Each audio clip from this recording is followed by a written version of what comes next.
Hello, what I want to cover in this session is a foolproof method for setting and achieving your goals. And this is a sort of summary of all the various material that's out there. There's lots of stuff been written about this, and I've tried to draw together all the best practices. So, the first thing is that we should set written goals. Very few adults, depends who you read, but they reckon, or it's reckoned, that as few as 3% of adults have written goals. So you need to have your goals in writing. I've heard it said if they're not in writing, then it's just a wish list. And the reason you want them in writing is, well, one, it's more of a commitment, but two, that's a different way of getting the message into your subconscious mind. So thinking it and saying it is one thing, writing it's another, and it goes in 2 or 3 different ways that way. So you need written goals, and you need to follow a certain format. Now, you may have heard of SMART. SMART says that you need to be specific about what you want. The clearer and more specific you are about what you want, the more likely you are to get it. It needs to be measurable. So again, if you're specific, you need to be able to measure whether you've got it or not. So specific, measurable. Achievable is debatable because depending on who you read and who you listen to, it's actually really good to have some really challenging goals, some really huge goals that excite you. However, you probably want a mixture, but you need to believe that you can achieve it. So that doesn't mean, though, that it needs to be something that you know how to get there now. You need to believe you'll get there, even if you don't know how, because the how comes after the what and the why. It needs to be relevant. In other words, you won't get excited about and you won't work towards achieving goals that don't really matter greatly to you. So it needs to be relevant. It needs to have some significance to you. It needs to be something you really want. So when you get asked or required or told to set goals at work, for example, if you don't really buy into them, then you go through the motions, you set your goals, and then people wonder why you haven't achieved them because you followed all the format. But you haven't achieved them because they don't really matter to you, because that's not something you bought into. So, which is not to say you can't have goals at work which aren't relevant, because obviously you can, but what I'm saying is that it's a trap to avoid. There's no point setting goals for other people, they've got to be for you. And you need to have a time-based limit on it. If you haven't got some sort of deadline, there's no sort of urgency to work towards. So there needs to be a deadline.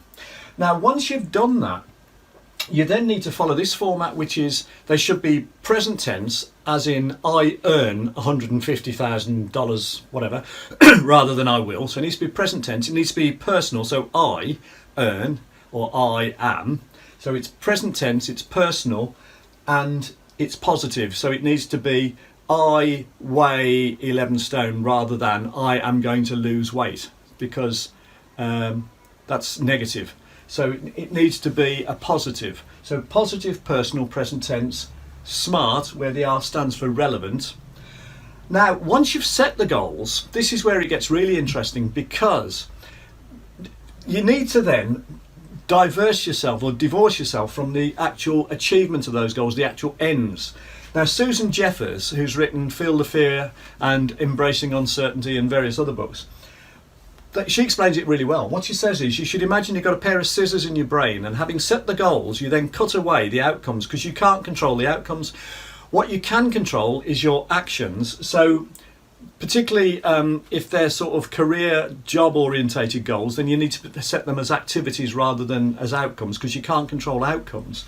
But the other interesting thing is it's combined with, you need faith, you need to actually trust to the grace out there, which I'm coming back to, that you will either achieve the goals here that you've said, or something will happen for you, which means you achieve something else which is actually better for you. So you need to trust that you will either achieve these outcomes or something that's better, but you're divorcing yourself from the outcomes. In other words, you've said what you want, you've made sure it's in your subconscious mind, which we'll come on to here, but then you cut away the outcomes. Now, how do you get these goals into your subconscious mind? Well, you have to visualize having achieved them. You have to feel it with emotions. You have to feel the joy and the euphoria of actually achieving this goal. So feeling with emotion, and you need to see it backwards. So you need to picture yourself in the future having achieved this goal, looking backwards. But as I say, you then need to let go of the outcome and trust that you'll either achieve this or you won't. But if you don't, it'll be something that's better for you. In other words, that there's something out there that will actually fit your purpose better. So you need to have. Napoleon Hill talks about faith. Other people talk about absolute clarity, absolute belief.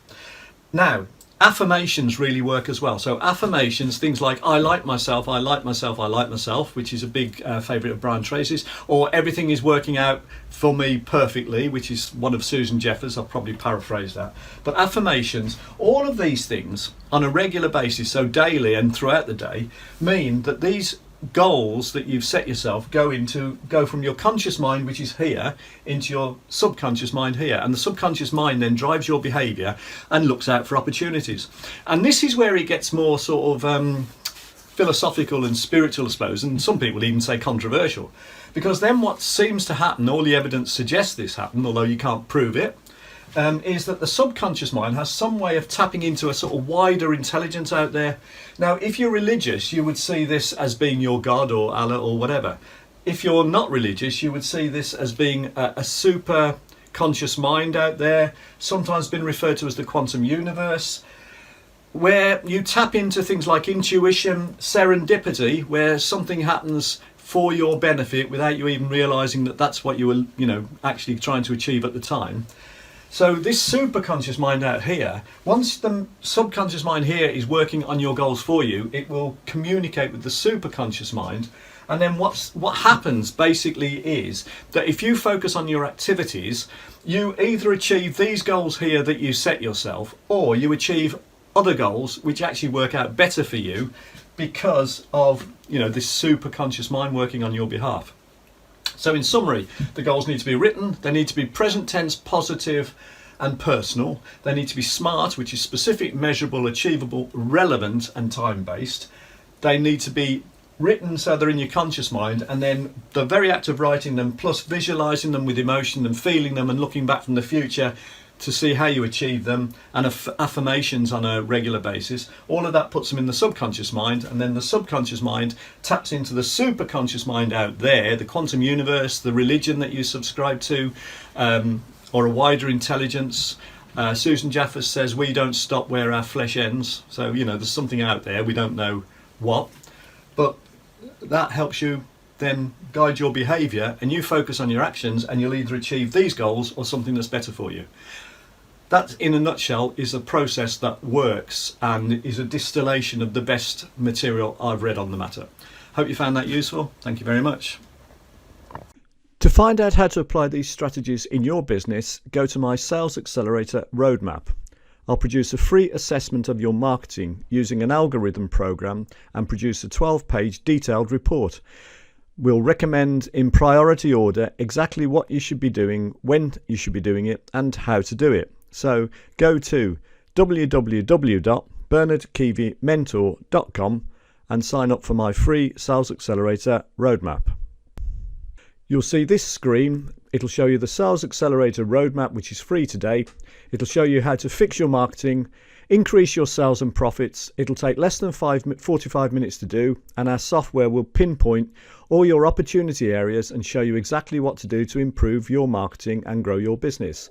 So go to www.bernardkeevymentor.com and click on the green button, and you'll see that it says there it's a free process, so there's no credit card involved, there's no charge. So thank you very much for watching. I hope you found that useful, and I'd like to see you at the Sales Accelerator Roadmap. Thank you very much for watching this video.